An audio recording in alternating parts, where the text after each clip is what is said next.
The following video is a summary of the 1960 novel To Kill a Mockingbird by Harper. The story is set in 1930s Alabama in the government town of Macomb. To Kill a Mockingbird is the story behind Jem Finch's broken arm.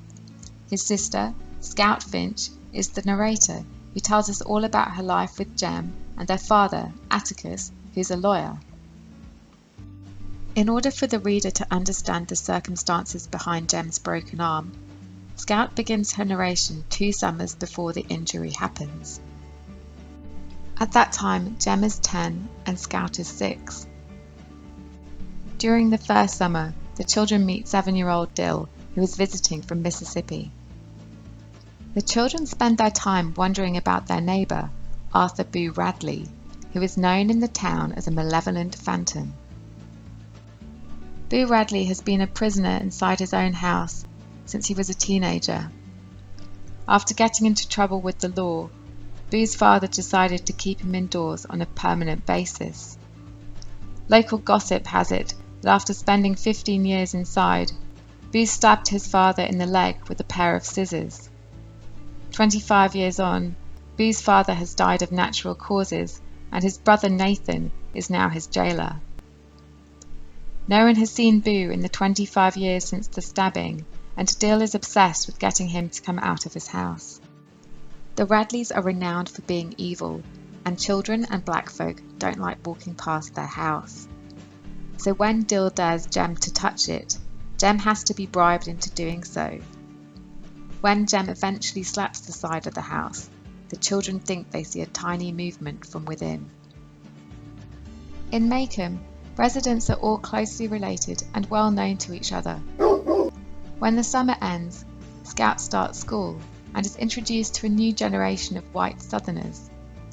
Scout is able to tell what her classmates are like from their family names, because in Macomb, people's characteristics are passed down from one generation to the next.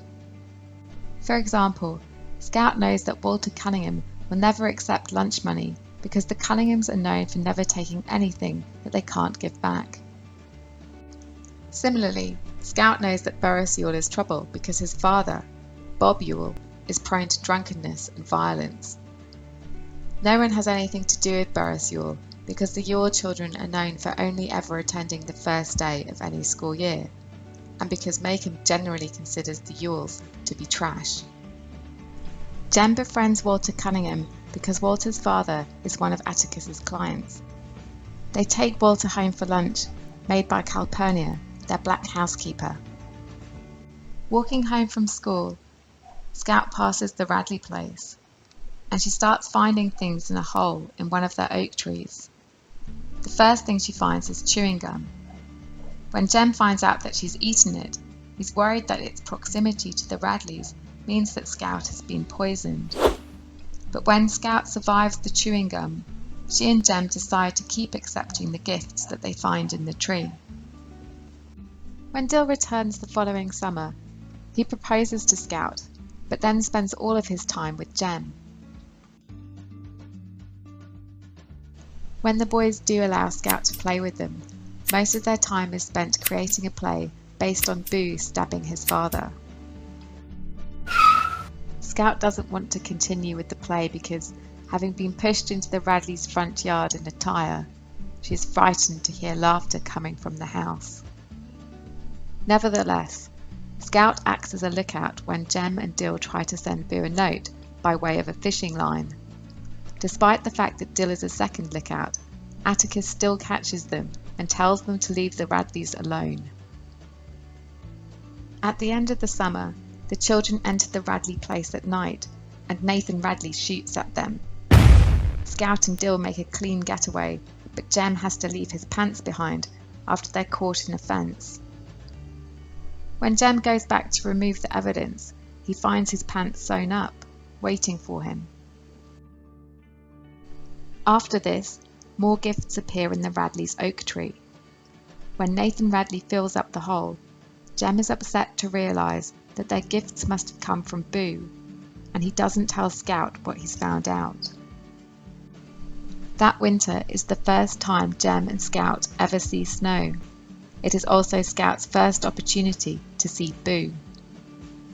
When Miss Maudie's house catches fire and their own house has to be doused with water, Scout is outside in the freezing cold. It is not until morning that anyone realizes that Boo has put a blanket around Scout to keep her warm, and Scout is terrified by the news. Scout is bullied at school after Atticus is assigned to defend Tom Robinson. Bob Ewell, Burris Ewell's father, has accused Tom Robinson of raping his daughter, Myella. Atticus is called a nigger lover for defending Tom Robinson, because Tom Robinson is black. Many of Macomb's residents are annoyed that Atticus intends to actively defend Tom Robinson, because it is usually automatic to take a white man's word over that of a black man's. This is because white Southerners believe that black folk are racially inferior. At school and in town, Jem and Scout find themselves on the receiving end of Macomb's racist attitude.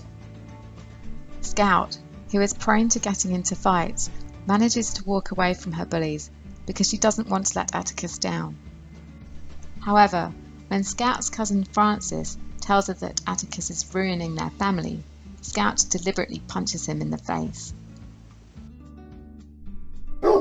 When Jem and Scout find Tim Robinson, a rabid dog, heading towards Macomb, they discover that Atticus, who shoots him, is a crack shot. Although Jem realizes that Atticus is not proud of his ability to shoot, Atticus is worried that Jem will equate firing a gun with being courageous. When Mrs. Dubose, an elderly lady, yells racist abuse at Jem and Scout and makes mention of their deceased mother, Jem lashes out, destroying all her camellias. Mrs. Dubose, who is seriously ill, makes Jem read to her as punishment.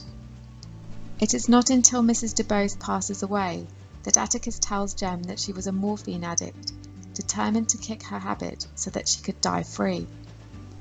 Atticus tells Jem that Mrs. Dubose was the bravest person he ever knew, because she fought despite the odds being stacked against her, and with little chance of survival.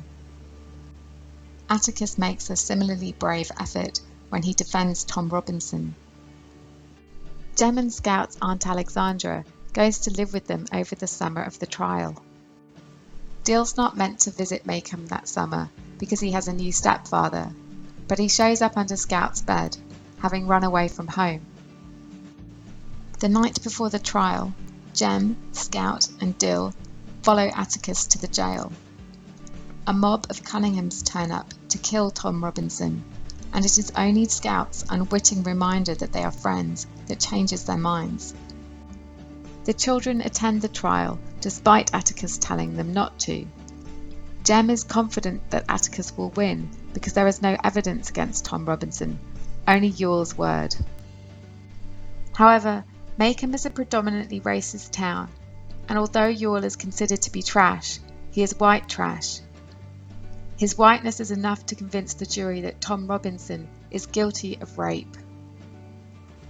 Believing that he has no chance of a successful appeal, Tom Robinson tries to escape prison.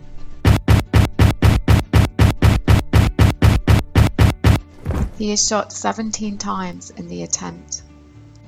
Atticus takes heart in the fact that the jurors took longer than he expected to deliver their verdict, as it suggests that Macomb's attitude towards black folk is slowly improving. However, Ewell's attitude deteriorates. Despite winning the case, he is embittered because he believes that Atticus and Judge Taylor made a fool out of him during the trial. He is heard threatening to kill Atticus, although not to his face. Ewell also tries to break into Judge Taylor's house when he thinks it's empty. The only person Ewell harasses to their face is Tom Robinson's widow, Helen, even though he knows firsthand that Tom Robinson never raped Myella, and that it was Myella, a white woman, who had done the unthinkable when she tried to kiss Tom Robinson, a black man. Ewell then targets Atticus's children, Jem and Scout.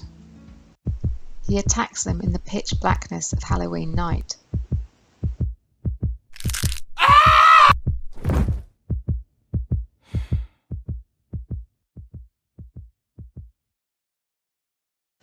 Jem's arm is broken in the attack, and Scout later sees him being carried back to their house.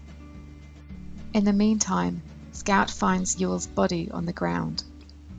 When Scout realizes that she and Jem were saved by Boo, her assessment of his character changes. She realizes that it was Boo who gave them the gifts, and that the laughter she heard when she rolled into their front yard had been friendly.